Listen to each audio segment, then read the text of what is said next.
আসসালামু আলাইকুম। HSC 25 batch যারা ইঞ্জিনিয়ারিংয়ে টার্গেট ছিল কিন্তু এতদিন অনেক দ্বিধাদ্বন্দ্ব ছিল যে বিভিন্ন ভার্সিটির এক্সাম ছিল, দেখা যাচ্ছিল যে ফুল ফোকাস তোমরা ইঞ্জিনিয়ারিংয়ে দিতে পারতেছিল না। তো এখন আমি যদি 25 ব্যাচকে নিয়ে, বিশেষ করে যারা ইঞ্জিনিয়ারিংয়ের প্রিপারেশান নিতেছে তাদেরকে নিয়ে যদি একটু ছোট্টখাট্ট অনলাইন সার্চও করি, ইভেন ইউটিউবে যদি সার্চ করি, আমার তোমার সবার সার্চ হিস্ট্রি বলে দিবে যে ভাই লাস্ট কুইকেস্ট টাইমে কীভাবে আমি ইঞ্জিনিয়ারিংয়ের জন্য বেস্ট প্রিপারেশানটা নিতে পারি। কারো কারো টার্গেট হয়তো বুয়েট, কারো কারো টার্গেট হয়তো চুয়েট, কুয়েট, রুয়েট, যে কোনো ইউনিভার্সিটি হইতে পারে। মোদ্দা কথায় মোটা দাগে ইঞ্জিনিয়ারিং প্রস্তুতিটা এখন শর্টেস্ট টাইমে রিকভারি করতে পারে কীভাবে। একটা জিনিস ছোট্ট করে একটু আমাকে অ্যাড করতে হবে, সেটা হচ্ছে সেটা সবসময় হয় না। যেহেতু আমাদের ঢাবের ভর্তি পরীক্ষাটা হুট করে একটু পিছায় গেছিলো, তুমি জানো যে কত বড় একটা ম্যাজাকেয়ার ঘটছে, কত বড় একটা অবিচার হয়েছে দেশের মধ্যে। ওইটার কারণে হুট করে ঢাবের ভর্তি পরীক্ষাটা আমাদের পিছাইছে। এটার জন্য আমরা সাফার করছি, বাট আমার কাছে মনে হয় এই সাফারিংটা অনেক তুচ্ছ, যেটা যত বড় একটা অপরাধ হয়েছে তার তুলনায়। ঠিক আছে, দেন এগেইন ঢাবের ভর্তি পরীক্ষা 20 থেকে যখন 27 তারিখটা পিছাইলো, দেখা গেছে আমাদের ইঞ্জিনিয়ারিং প্রিপারেশনটা কিন্তু প্রায় 7 দিনের মতো লস হয়েছে। এটাকে বলতে পারো লস। কেন লস তুমি কিন্তু নিজেও বুঝতেছো, কারণ এই যে ধরো ঢাবের ভর্তি পরীক্ষা ছিল 20 তারিখে, যাদের main target engineering, plan B আকারে ভার্সিটি রাখো, দেখা যায় যে 20 তারিখ চিন্তা করে পড়তেছিলা। হুট করে যখন 7 দিন পিছিয়ে গেছে, এই 7 দিনে তুমি চাইলেও ইঞ্জিনিয়ারিং ধরতে পারতেছো না, কিন্তু আবার ঢাবিও ছাড়তে পারতেছো না, কারণ এটা তোমার প্ল্যান বি। অর্থাৎ যারা মেইনলি ইঞ্জিনিয়ারিং প্রস্তুতি তোমরা নিছো, তোমাদের কিন্তু সবারই ভাই মোটামুটি 7 দিনের মতো 1 সপ্তাহ লস হয়েছে। এই 1 সপ্তাহ লস তোমাকে কাটাইতে হবে, এবং অলসো জানুয়ারির মোটামুটি 10 তারিখের ভিতরে তোমাকে অ্যাট এনি কস্ট সিলেবাসটা কিন্তু ভাই শেষ করে আসতে হবে। সিলেবাস বলতে তোমার পুরো রিভিশনটা এই 10 জানুয়ারির মধ্যে শেষ করতে হবে। তুমি যদি বলো ভাই আমি বইটা তো বসবো না, আমি তো কুয়েট থেকে বসবো, ঠিক আছে, কোনো সমস্যা নেই, বাট স্টিল আমি বলবো তোমার 10 জানুয়ারি টার্গেট রেখেই পড়া উচিত, কারণ কিছুদিনের মধ্যেই কুয়েট ভর্তি পরীক্ষা। তো বুয়েটের যে প্রশ্নগুলো আসবে, কথাটা বুঝো, লজিকটা বুঝো, কেন তোমার এখন 10 জানুয়ারি টার্গেট হওয়া উচিত। তুমি বুয়েটে বসো না বসো, যেই দিনে বুয়েটের ভর্তি পরীক্ষাটা হয়ে যাবে, বুয়েটের ভর্তি পরীক্ষাটা হয়ে গেল, বুয়েট কিন্তু তোমাকে যে কোশ্চেনটা বাইর হবে, সেই কোশ্চেনের উপরে সবাই ভিডিও দিবে, আমাদের কমনের প্রুফ আসবে, ইঞ্জিনিয়ারিং কোশ্চেন ব্যাংক ব্যাচের কমনের প্রুফ আসবে। তো সবাই কিন্তু তখন এই বুয়েটের প্রশ্নটা নিয়ে অনেক কথা বলবে, এবং একটা কথা তুমি কোনোভাবেই ফেলাইতে পারবা না, এই বুয়েটের প্রশ্ন কিন্তু ঘুরে ফিরে কুয়েট, চুয়েট, রুয়েটেও রিপিট হবে, এই বছরেরটাই কিন্তু হবে। দ্যাটস ওয়াই আমাদের এখানে কোনো অপশনই নাই যে আমরা ধুম করে এটাকে এড়ায় চলে যাব, যে আমাদের 10 তারিখে যেহেতু পরীক্ষা নেই আমি 15 তারিখ থেকে বসবো, এরকম চিন্তা করা যাবে না। সো তোমাকে 15 তারিখ প্ল্যান না, তোমার তুমি যেখানে আসো না কেন, তোমার টার্গেট হবে 10 জানুয়ারি, কারণ মূল কথা 10 জানুয়ারির পরে এই দিকে তোমার আর নতুন কোনো প্রিপারেশন কিন্তু হবে না। জাস্ট এই মধ্যে যা পড়তে পারবা তা দিয়েই হবে। তুমি বুয়েটে বসো না বসো কথা একই, কারণ বুয়েটের প্রশ্ন যখন বাইরে হবে তখন তুমি চাইলেও পড়তে পারবা না, তোমার দেখা লাগবে ওই প্রশ্নগুলো তোমার মাথায় আসবে। আর তাছাড়া তোমরা তো এখনও ছোটো, তোমাদেরকে দোষ দিয়ে লাভ নেই, ছোটো বয়সে হয় কি বুয়েটের প্রতি একটু আক্ষেপ থাকে, ঠিক আছে। তো তখন দেখবো বইটা বসছো না বসছো সবারই একটু আক্ষেপ থাকবে প্রশ্নটা দেখে, যে আমি যদি আরেকটু ভালো করতাম বা আমি যদি বসতে পারতাম, এরকম একটা আক্ষেপ তোমাদের থাকে। বড় হইলে আমার বয়সে আসলে বলবে এটা কিছুই না, বাট তোমাদের থাকবে, আমি এটা ডিনাই করতে পারি না ভাইজান, ঠিক আছে। তো দ্যাটস ওয়াই এর মধ্যে আমাকে শেষ করতে হবে। তার মানে এখন আমি যখন ভিডিওটা বানাইতেছি, আমার এখানে ডেট চলে হচ্ছে 27 ডিসেম্বর, আমি ধরে নিচ্ছি তুমি ভিডিও দেখতেছো 28 ডিসেম্বর, মধ্যে কথা ডিসেম্বরের লাস্ট পয়েন্টে তুমি ভিডিওটা দেখতেছো। যত আগে দেখবা তত ভালো, কারণ আমি তোমাকে একদম আজকের এই ভিডিওটাতে এক্স্যাক্ট প্ল্যানিং দিয়ে যাব। আর এই কয়দিন এই ভার্সিটির প্রিপারেশন নিতেছিল পোলাপান, আমরা ব্যাপারটা দুঃখজনক যে আমরা আমাদের ইঞ্জিনিয়ারিং কোশ্চেন ব্যাংক ব্যাচে কোনো অফার টফার দেই নাই, একদমই অফারলেস ছিল ব্যাপারটা, জাস্ট ভার্সিটিতেই আমরা ফোকাসটা ছিলাম। যেহেতু ভার্সিটির অ্যাডমিশন মোটামুটি শেষ, এখন সামনে জিএসটি প্রেপ নিচ্ছে, আমরা তোমাদেরকে এখন ইঞ্জিনিয়ারিংয়ে সেম অফারটা আবারও দিচ্ছি, সেটা হচ্ছে কুপন গোল্ড। এই কুপনটা তুমি এখন অ্যাপ্লাই করলে আমাদের কোর্সের প্রাইস যাই দেখাক তুমি হাফ পাবা। লাস্ট টাইম যেহেতু that could be the best choice for you, আমরা ওইভাবে করেই তোমাকে কোর্সের ভিতরে প্ল্যানটা দিচ্ছি। বাট এই ভিডিওটা তোমাকে, তুমি যেখানেই থাকো, যেই প্রান্তেই থাকো, যেই কোর্সেই থাকো না কেন, ইভেন তুমি যদি ফ্রিও পড়তে চাও, this video will help you out. একদম পিওর গাইডলাইন ফর ইঞ্জিনিয়ারিং যেটা বলতে পারো সেটাই, একদম ভার্সিটি ধরে ধরে আমি ব্যাখ্যাতে আসবো, ঠিক আছে। তো ধরো তোমার হাতে যদি তুমি ধরো এরকম ডিসেম্বরের একটা পয়েন্টে দেখে থাকো, তোমার হাতে মোটামুটি 10 থেকে 15 দিন আছে, ঠিক আছে। তো এরকম একটা রাউন্ড ফিগার টাইম তোমার হাতে এই মুহূর্তে বরাদ্দ আছে, 10 থেকে 15 দিন মানে লাইক অ্যাভারেজ করলে যত বেশি টাইম পাবা তত ভালো। এবার আসো আমরা দিনটাকে একটু এক্সপ্লেইন করি ঘটনাটা কী কী ঘটছে। তো যখন তুমি ইঞ্জিনিয়ারিং প্রিপারেশনের কথা বলতেছো তখন আমরা অনেক জিনিসপত্র পড়ি। কী পড়ি আমরা একটু দেখি। ইঞ্জিনিয়ারিংয়ের জন্য তুমি পড়ছো কী ডে 1 থেকে, একদম কলেজ লাইফ থেকে। এক হচ্ছে কলেজের লেকচার। ঢাবির জন্য তুমি অনেক কিছু বাদ দিতে পারো, কিন্তু ইঞ্জিনিয়ারিংয়ের জন্য কিন্তু তোমার কলেজের লেকচার পড়া ছিল ভাই। কলেজের লেকচার ছিল, বলবা যে ভাই কলেজে ক্লাস হয় নাই, ঠিক আছে, তাহলে হয়তো তোমার কোনো ভাইয়ার নোট অথবা কোনো না কোনো নোট তো তোমার ছিল, তাই না, যেটা তুমি দেখছো, ভাইয়ের কাছে পড়ছো, কোথাও ব্যাচে পড়ছো, তারপরে আসো বিভিন্ন কোর্সে ছিল, সেই কোর্সের স্লাইড তোমার আছে।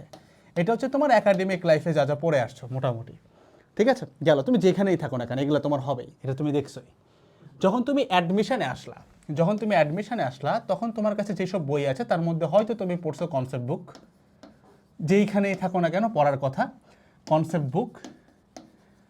আরও একটা খুব বড় দল আছে যারা পড়ে আসছে কোশ্চেন ব্যাংক। অনেকে প্র্যাকটিস বুক পড়ছে, বাট এটা আমরা এখন আনতেছে না, কারণ লাস্ট পয়েন্টে ওটা একদমই ইরিলেভেন্ট একটা ব্যাপার। তো এই ছিল হইতেছে ভাই তোমার একাডেমিকের পড়া,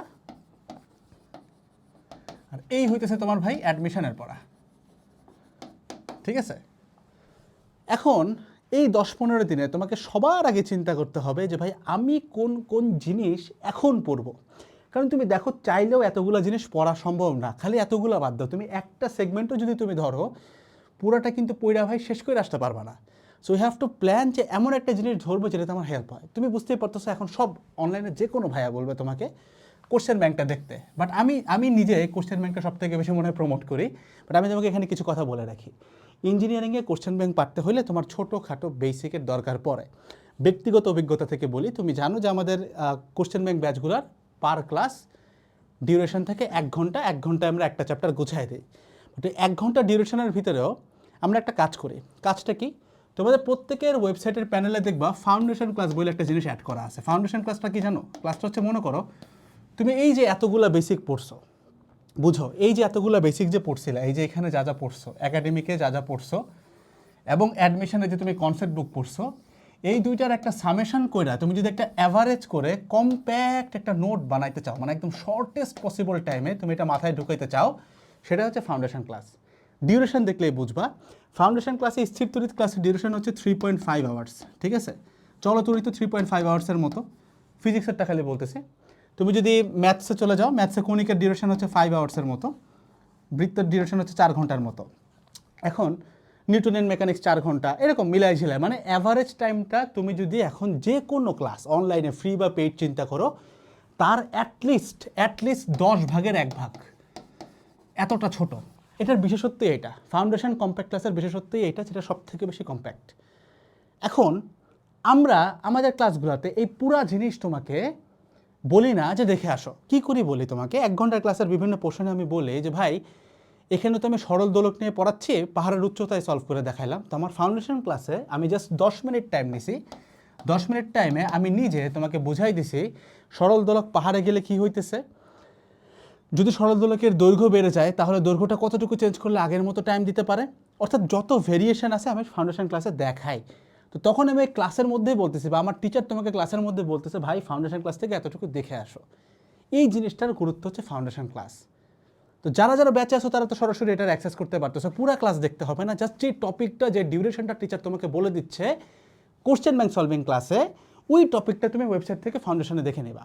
যারা বাসায় আসো বা বিভিন্ন জায়গায় বসে আসো, তোমার টার্গেট থাকবে এখান থেকে তোমার নোটটাকে যতটা ছোট করা যায়, যেই টপিকটা তোমার না দেখলেই নয়, সেইটুকু জাস্ট ফাউন্ডেশন থেকে দেখে আসা। ফাউন্ডেশন নাই, তোমার নোট থেকে যেমনি হোক গুছায় দেখে আসা, ঠিক আছে। এইবার আসো, আমি তো ভাই মোটামুটি বেসিক ক্লিয়ার করাই আছে ভাই, এখন আমি সব থেকে বেশি প্র্যাকটিস কী করবো, সেটা হচ্ছে কোশ্চেন ব্যাংক, আর কোনো কিছু না। অর্থাৎ তোমার এখন ফরজ কাজটা আমি সহজ করে দিই। ফরজ কাজ হচ্ছে বেসিকটা ঠিক রেখে, ছোটোখাটো বেসিক মানে কম্প্যাক্ট বেসিক, যেটাকে আমরা ফাউন্ডেশন বলে থাকি, ওই জিনিসটা ঠিক রেখে যত পারো তত কোশ্চেন ব্যাংক সলভ করো। এইটা হচ্ছে তোমার এই মুহূর্তে ফরজ কাজ, একদম ফরজ কাজ, মানে এইটা বাদ দেওয়ার কোনো জায়গা নাই। কোশ্চেন ব্যাংক যতবার দেখো, এখন একটা জিনিস বোঝো, তুমি হয়তো বলবা যে ভাই আমার তো কোশ্চেন ব্যাংক একবার দেখা আছে, কিন্তু আর কি দেখা লাগবে ভাই? কোশ্চেন ব্যাংক একবার না, কোশ্চেন ব্যাংকটাকে তোমার করতে হবে কম্প্যাক্ট। কারণ শুরুতে আমি একটা কথা বলছিলাম যে দেখো পড়ার পরিমাণ এত বেশি, তুমি এখানে দেখো, তুমি যদি জাস্ট এই একটা জিনিস এখন 10 দিনে শেষ করতে চাও, জাস্ট কলেজের লেকচার, তুমি শেষ করতে পারবা না। তুমি যদি জাস্ট কনসেপ্ট বুক শেষ করতে চাও, সেটাও শেষ করতে পারবা না। মানে এখানে যে কোনো একটাও যদি তুমি পিক করো, তাও তুমি শেষ করতে পারবা না। যেখানে কোশ্চেন ব্যাংকের সাইজ এত মোটা, লিটারালি এত মোটা। তোমাকে যেটা কী করতে হবে, এটাকে কম্প্যাক্ট করতে হবে। কম্প্যাক্ট করবো কেমনে? আমরা কাজই করি ওইটা, আমরা ইঞ্জিনিয়ারিং কোশ্চেন ব্যাংক কম্প্যাক্টেরই কাজ করি। অর্থাৎ 1 ঘন্টার ক্লাস যেটা করি, ওই জিনিস গুছাইতে আমাদের একটা চ্যাপ্টারে প্রায় 1 দিনের উপরে টাইম লাগে। আমরা করি কি সেটা তোমার আমি একটু এক্সপ্লেন করে দিই, ঠিক আছে? আমরা আসলে করিটা কি? তো বেসিকলি তোমার কাজ যেটা সহজ করে দেই, আমি যেটা করি, আমি যেমন ঢাবিতে তুমি দেখছো 84% কমন দিছি, ইঞ্জিনিয়ারিংয়ে আমি তোমাকে বলতেছি 80%-এর উপরেই কমন দেবো, 80%-এর নিচে ইনশাল্লাহ নামবে না, ঠিক আছে? এটা নামে না ইনশাল্লাহ। তোমাকে আমি যে মেথড দেখাই দিচ্ছি, তুমি যদি ওইটা ফলো করতে পারো, তোমার 80% না আসলেও অ্যাটলিস্ট তোমার 60% চলে আসবে। সেটা কি? অ্যাটলিস্ট 60%, ইঞ্জিনিয়ারিংয়ে 60%-এর চান্স হয়ে যায় ভাই, ঠিক আছে? তো যারা বাসায় করতেছে হয়ে যাবে, সময় একটু বেশি লাগবে, কষ্টকর বাট হবে। সেটা হচ্ছে কোশ্চেন ব্যাংক খুলবা, তুমি দেখবা কোনটা তুমি পারো, কোনটা তুমি পারো না। কোশ্চেন ব্যাংকের যেগুলো পারো না সেটাকে খালি মার্ক করবা, যেগুলো পারো ওটা তো একবার দেখা হয়ে গেল। এই যে পারো নাগুলা, এগুলো যে তুমি মার্ক করলা, দেখা যাবে কি, ধরো কোশ্চেন ব্যাংকের পেজ আছে ধরো 600 পেজ, পারো নাটা বাইর করতে গেলে তুমি দেখবে এখান থেকে কমে টমে পেজ হয়ে গেছে 300 বা 400। এই 300-400 পেজ তুমি বারবার রিপিট করবা, দ্যাটস ইউর ওয়ার্ক, এটাই কম্প্যাক্ট। এখন আমি কি করছি ভাই, আপনি কি করছেন, যদি তুমি আমাকে জিজ্ঞাসা করে, এই 600 পেজটাকেই কম্প্যাক্ট করে আমরা পেজ নামায় ফেলেছি ধরো 100-এর নিচে, 100-এর নিচে। কারণ এটা যে বললাম, পার চ্যাপ্টার আমরা 2 দিন, 1 দিন, 3 দিন এরকম টাইম দিয়েছে, ফুল একটা টিম ভাই, আমি সহ। তো দ্যাটস এতটা কম হয়েছে। বাট এটা থেকে তো তুমি 80% অ্যাবভ পাও, ঢাবিতে অলরেডি 84% চলে আসছে। জবে যাবে চিন্তা করলে এর থেকে উপরে যাওয়ার কথা ইনশাল্লাহ, ঠিক আছে? বাট তুমি যদি জাস্ট চিন্তা করে যে না ঠিক আছে ভাই, আমি হয়তো এটা এখন হইতেছে না আমার পক্ষে, হয়তো তোমার আর্থিক কোনো সংকট আছে, আমি এক্ষেত্রেও বলি যে ভাই আর্থিক সংকট হওয়ার কথা না, কথা আমরা 50% অফার দিচ্ছি। বাট এগেইন যদি প্রবলেম থাকে, you can follow this method, যে পারোনাটাকে দাগাও, 60% কমন চলে আসবে। কাট অফ মার্ক 60-এর উপরে যায় না ভাই, ঠিক আছে? এবারে সবাই 10 দিনে তোমার প্ল্যানটা কি? দেখো যারা একই দিনে মাল্টিপল সাবজেক্ট পড়তে পারো, তোমাদের এটা একটা ব্লেসিং।